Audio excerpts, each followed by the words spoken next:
Hey everyone, Suzi here, and today we're playing a Watcher of Realms. For today's video, I'm going to read through dev insights to see if there's any interesting looks in some content or changes to come.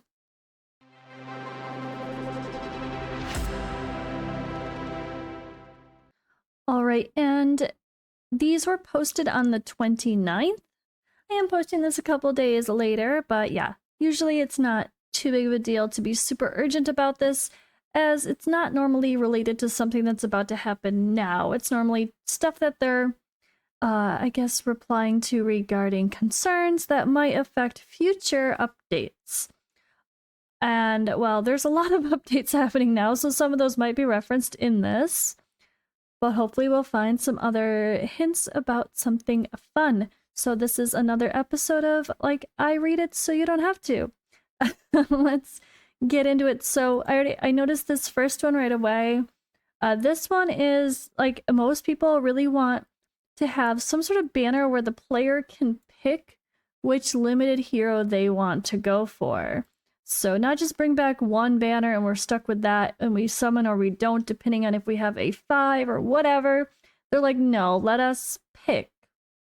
Because it's true. Like, I feel like this would actually give them more money if once every 3 months they ran a limited banner event and there were new heroes and or old heroes, or maybe at least an old hero banner every 3 to 4 months. And you got to choose which one it is, because, like, if they bring back Sun Wukong, I'm not pulling. I have them. A5. But if they bring back Kigiri, I'm pulling. So that Sun Wukong banner is a wasted opportunity to let me choose Kigiri. Let me choose Dao Chen to get more awakenings for her. Let me choose Anora to get more awakenings for her. You know, like, they're actually missing an opportunity if they don't do a choice banner. But it doesn't seem like that's gonna happen, but that's definitely my feedback, as I agree that that would be a smart move for everybody.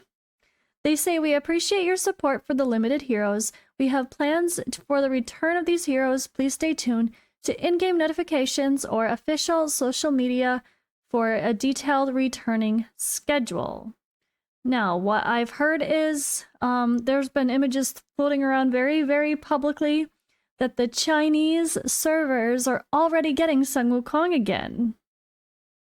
But I think they got him early to begin with, so I don't think that means we're getting Sun Wukong next. But I really think it would be a smart move of Moonton to bring back Kigiri, because he's like the top DPS for most of the boss content, and was a little less recent than Sun Wukong. I know I would pull everything for Kigiri for sure. But yeah, that's one of those topics that's always brought up that they seem to just say the same answer to. This was referenced in the last one, I believe, as well, but GVG, Guild War defenses, if we could test our own defenses. So this would be really great for people that really know what they're doing and love the game, like love that mode of content. Let them put their strong demon soldiers against their strong defense. And they said, we are already implementing this feature and it will be introduced to players in the upcoming versions. Alright, this is one of those requests that's been there from the start, because stage map info isn't very clear.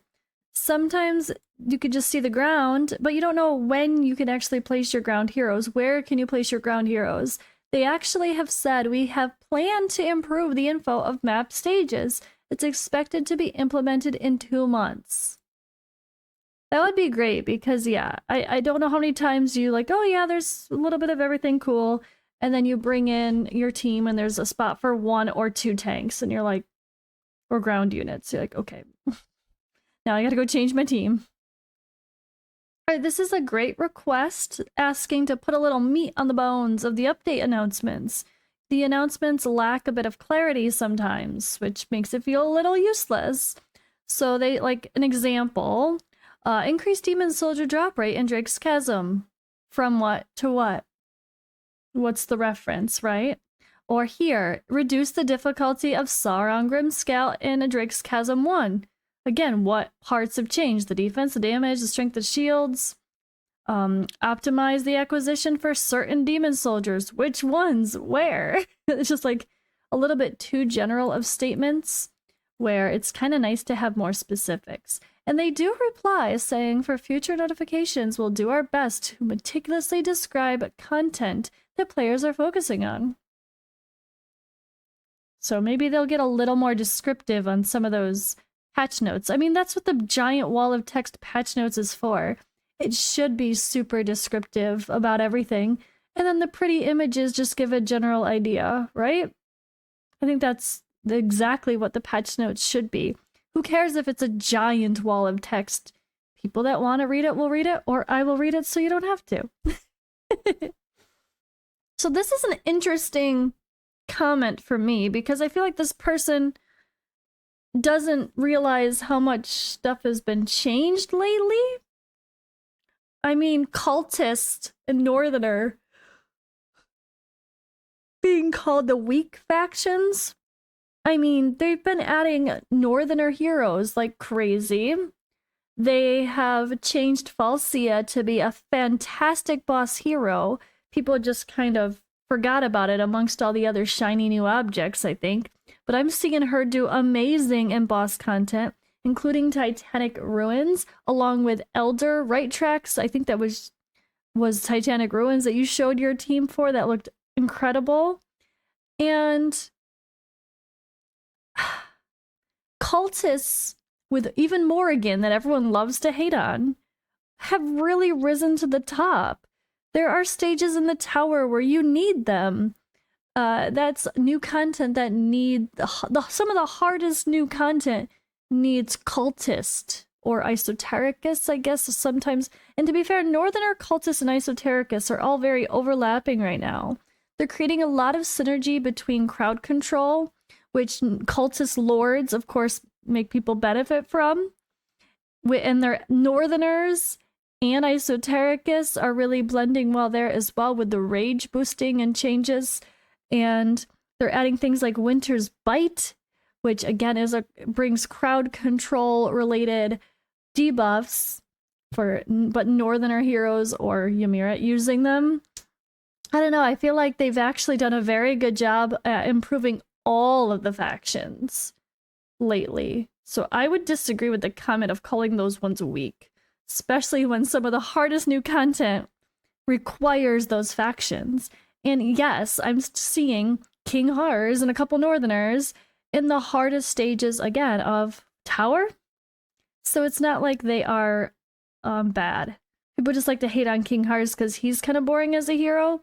But really, northerners are still amazing defensive heroes, and there's plenty of really strong ones to use as well. But they say we will improve the strength of some factions in the future. We are improving the Cursed Cult faction mainly through two approaches. One of which is introducing heroes with new mechanics, such as minion summoning. Another one is regularly buffing old, unpopular heroes. We have recently scheduled improvements for the Lord Demi, and it's expected to be implemented in June's update. We are planning to improve the North Throne faction, and we expect to make adjustments in 2 months. That one could use an adjustment to make Elder maybe himself just a better DPS or something, because he is a fighter after all. But yeah, that's really great to hear, though. They say they are working on those, and I do agree. I think they've brought out amazing cultist faction heroes. I mean, look at Honora. Look at what they changed with Beatrix. I think that they're actually doing awesome at making all of the factions great. All right, this is important to mention in case people are not aware of the issues. So this person says, fix the gear lock for faction and gear dungeons. It does not work. And you saying it does means you clearly don't play your own game. What's the point of adding quality of life features if they don't work? They reply saying there are some ongoing issues with the background auto battle mode of gear dungeons and trial stages. We're doing our best to fix them. So keyword background auto battle. So for the moment, commanders may equip previously equipped gear or forfeit the background fight option when challenging faction trials or gear dungeons. So this doesn't mean you can't auto battle, it just means don't put them in the background because things may be likely to fail if you have changed your gear. So background battles, don't use them for gear dungeons and faction trials right now. Just let it play auto battle with that one on your screen and farm something else in the background in the meantime. Alright, here's a really great post about guilds. So if this is your wheelhouse, you might want to listen up. Dark Flood here, good day everyone, and to our best devs. So maybe we could do something about guild leveling. It's kind of slow and can't compete with powerhouse guilds. Kind of boring too when most of the members become inactive.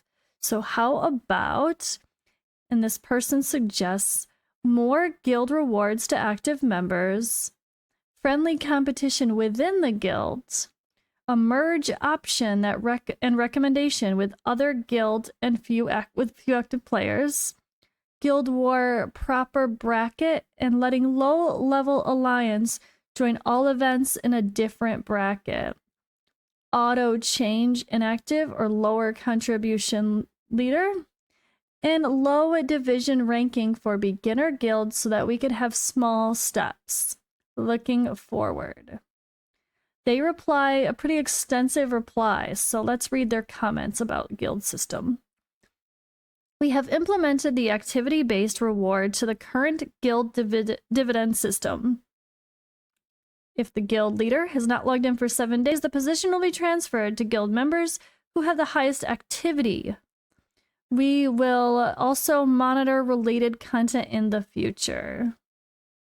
According to players' feedback, we'll consider improving the experience of weaker guilds and increase content related to new guilds. About guild merging system, we're currently considering ways to deal with low activity guilds. We will not consider implementing the feature to merge large guilds. We encourage players to achieve that by themselves. Which, yeah, I mean, that's what Discord and recruitment is for. It just makes sense that if you really do care about the guild system, you're going to put yourself in a position to be, you know, in a Discord server, in a whatever, like a place to communicate, better than just in game, which is not the best in most games, right? And then right now, the friendly competition within the guilds can only be achieved if the guild leader organizes it. Players may initiate friendly face-offs between each other, but will not consider making such a feature at the moment. Good comments, though. At least they were very thorough. All right, this one is not news, but it's good to mention in case anybody did not realize. Someone stated, to give the skin bonus as a permanent bonus, I would love to swap between default skin and paid skin sometimes, but losing the small bonus sucks. Sure, bonus is small, but it still provides power, part of min-maxing. But they say currently switching between skins will not result in stats decreasing. This is stated in the default skin page. So yes, a while ago, like very early on actually, they made it so as long as you have the skin, you get the stat boost for that character, period. You do not need to equip a skin to get the bonuses. Alright, and this last one's kind of fun, actually. As someone who does not use the audio because as a content creator, a lot of the music is copywritten, this will be fun to explore. So they say, please consider enhancing hero profiles with a place to listen to and read their voice lines. So thanks for the suggestion. In the future, we plan to add the feature to view heroes' voice lines in the hero info page. That's great. I love that because most like anime gachas have that whole section for kind of like getting to know the character as well as like, I don't know, the lore and the personal levels in their voice lines or whatever it may be. Yeah, but these games don't always. Okay, that was Dev Insights for April 29th. Let me know what you think in the comments below. Thank you for watching, and I'll see you in the next video.